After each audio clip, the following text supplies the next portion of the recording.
How would I describe myself? Okay. Mother, actress, director, theatre maker, and great cook. I love cooking for other people. It's sort of a big part of my personality, I reckon, is how I show my aroha for people, is to give them food, make them food. My first awareness of suffragettes was when I went to Auckland Girls Grammar School, and I was at school when it was the 100-year anniversary of the suffragette movement. And I remember at the time feeling, as a 14-year-old, feeling surrounded by women who all had a very rich story.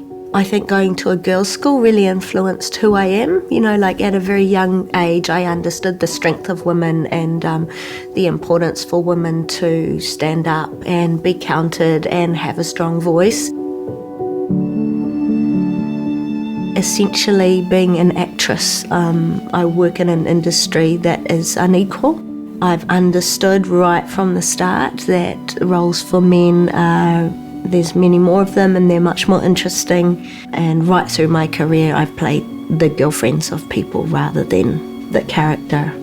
I have noticed that when I work for women writers, women directors, suddenly I get to play a full character who has a story arc.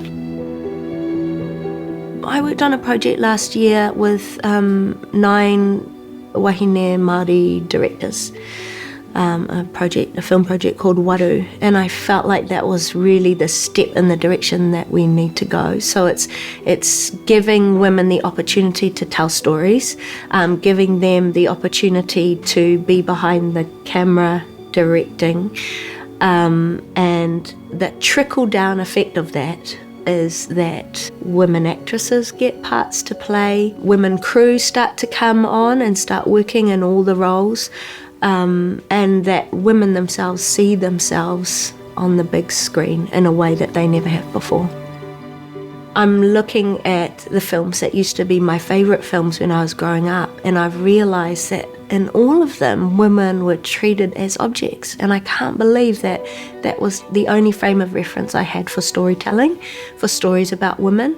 I think that is the next step, that we as women must become the lead character in stories so that we start to see ourselves. I've got an 8-month-old daughter called Hero, and I find that people often sort of stop and go, "Oh, what hero? So it's a boy." And I go, "No, it's a girl. Girls can be heroes too." Poor girl, she's got a lot to live up to there.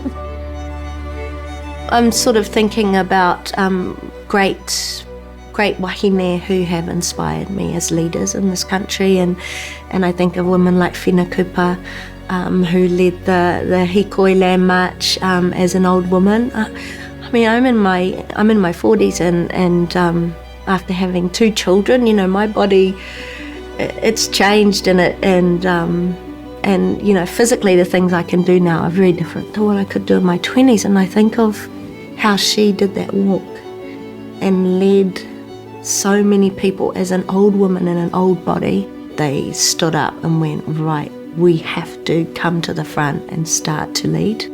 I find that so inspiring.